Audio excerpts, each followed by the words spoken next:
Hello everyone, let's the target के इस YouTube channel में आपका स्वागत है।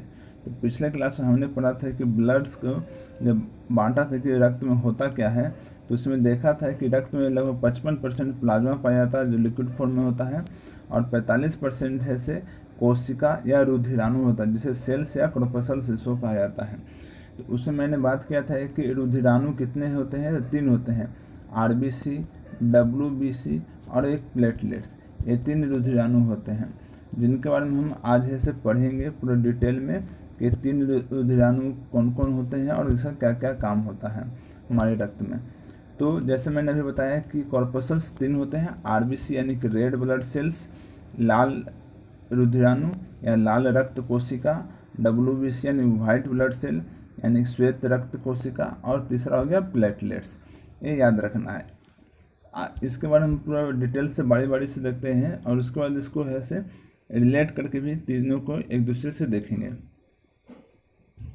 पहला देखते हैं आरबीसी यानी कि लाल रक्त कोशिका के बारे में देखते हैं। तो लाल रक्त कोशिका को ऐसे इरिथ्रोसाइट्स भी कहता है, बहुत ही महत्वपूर्ण है। एग्जाम में कई बार क्वेश्चन पूछा है कि इरिथ्रोसाइट्स किसको कहा जाता है, आरबीसी को, डब्ल्यूबीसी को, प्लेटलेट्स को। याद रखना है इरिथ्रोसाइट्स ऐसे वो आरबीसी को कहा जाता है, क्योंकि यहाँ पे इरिथ्रो का मतलब होता है रेड और साइट्स का मतलब होता है सेल्स। याद रखना इरिथ्रोसाइट्स यानी कि रेड ब्लड सेल्स को इरिथ्रोसाइट कहा जाता है। और जो आरबीसी जो बनने का प्रोसेस होता है इसको इरिथ्रोसाइटोसिस कहा जाता है। यहीं से निकला इरिथ्रोसाइट से ही इरिथ्रोसाइटोसिस निकलता है। और जब शरीर में है रक्त में आरबीसी की कमी हो जाता है तो इरिथ्रोसाइटोपेनिया बोलते हैं उसको। पेनिया का मतलब होता है कमी, या इसको दूसरे भाषा में हम लोग एनीमिया भी बोलते हैं। ये नाम आप लोगों ने सुना होगा। एनीमिया किसको कहते हैं, जब इसको कॉमन भाषा में कहते हैं एनीमिया जब शरीर में खून की कमी हो जाता है, या कहें कि आरबीसी की कमी हो जाता है तो उसको कहा जाता है एनीमिया। ठीक है। आरबीसी का हम लोग संख्या देखें तो लगभग 5 से 5.5 मिलियन यानी 50 से 55 लाख के आसपास ऐसे इसकी संख्या होती है, किसकी, आरबीसी की, हमारे रक्त में। इसका आकार है से गोल या उभयताल होता है, बाइकॉन्केव होता है। एक बहुत ही इसमें महत्वपूर्ण पॉइंट है क्या कि आरबीसी में न्यूक्लियस नहीं होता, मतलब ई न्यूक्लिएटेड होता है। ये याद रखना है कि आरबीसी में न्यूक्लियस नहीं होता है, यानी ई न्यूक्लिएटेड होता है। इसका मतलब क्या हो गया कि जब आरबीसी में न्यूक्लियस नहीं होगा तो उसमें डीएनए भी नहीं होगा, क्योंकि डीएनए तो न्यूक्लियस में पाया जाता है, केंद्रक में पाया जाता है।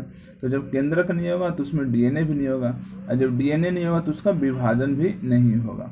लेकिन कुछ एक्सेप्शन है, कुछ अपवाद हैं जिसमें कि आरबीसी में न्यूक्लियस होते हैं, और एग्जाम में कई बार क्वेश्चन पूछा गया है। वो कौन कौन सा है, कैमल्स और लामा, ये 2 जैसे जानवर हैं जिनके की रक्त में, ब्लड में है से आरबीसी में है से न्यूक्लियस पाए जाते हैं। याद रखना है कैमल और लामा के आरबीसी में न्यूक्लियस पाए जाते हैं।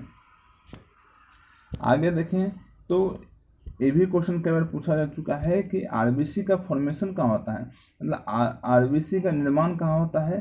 तो लाल रक्त कोशिका का निर्माण अस्थि मज्जा या बोन मैरो में होता है, और इसका डेथ जो होता है प्लीहा में होता है या लीवर में होता है।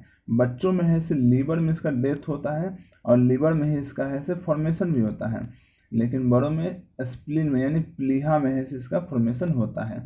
इसलिए प्लीहा को है से ग्रेव यार्ड ऑफ आरबीसी कहा जाता है, यानी लाल रक्ताणु का कब्रगाह भी इसको कहा जाता है। ठीक है, याद रखना है। कई बार एग्जाम में क्वेश्चन पूछा गया है कि ग्रेव यार्ड ऑफ आरबीसी किसको कहा जाता है, तो स्प्लीहा को कहा जाता है, प्लीहा को कहा जाता है, स्प्लीन को कहा जाता है। और प्लीहा को है से ब्लड बैंक भी कहा जाता है।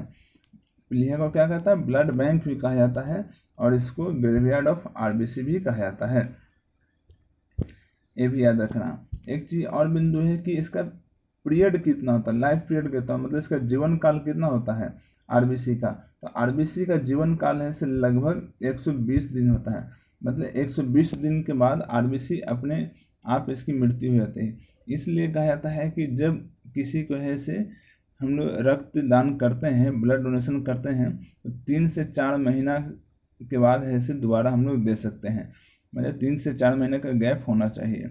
क्योंकि ऐसे क्या होता है कि 3 से 4 महीने के बाद वो आरबीसी अपने आप डेड हो जाता है, और फिर नया है से आरबीसी बन जाता है।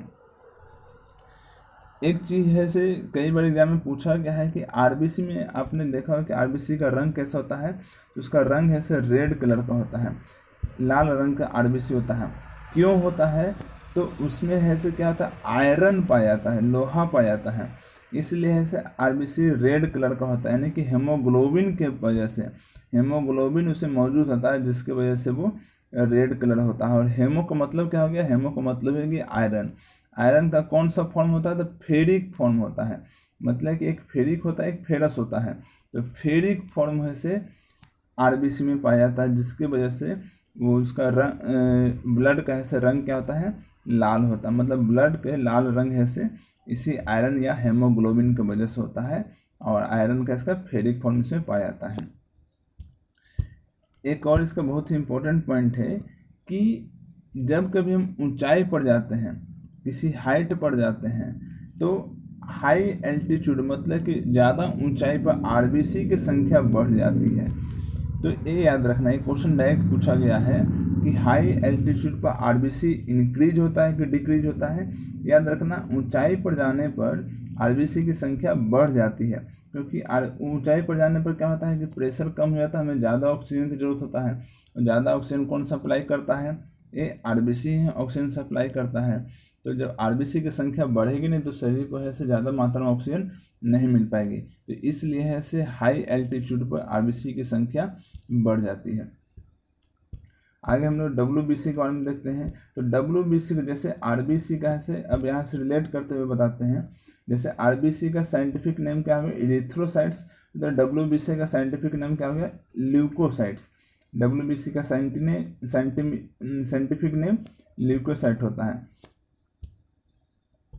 इसका आकार कैसा होता है, इसका आकार एमीबा के जैसा होता है, मतलब कोई फिक्स आकार नहीं होता है, इसका आकार एमीबा के जैसा होता है।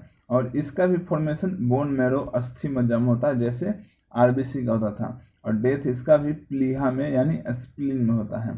ठीक है, जैसा हमने देखा था कि आरबीसी का जो लाइफ पीरियड था 120 दिन था, परंतु डब्ल्यूबीसी का 3 से 4 दिन ही होता है, मतलब हर 3 से 4 दिन के बाद डब्ल्यूबीसी वो मर जाता है और नया है से डब्ल्यूबीसी का जन्म होता है।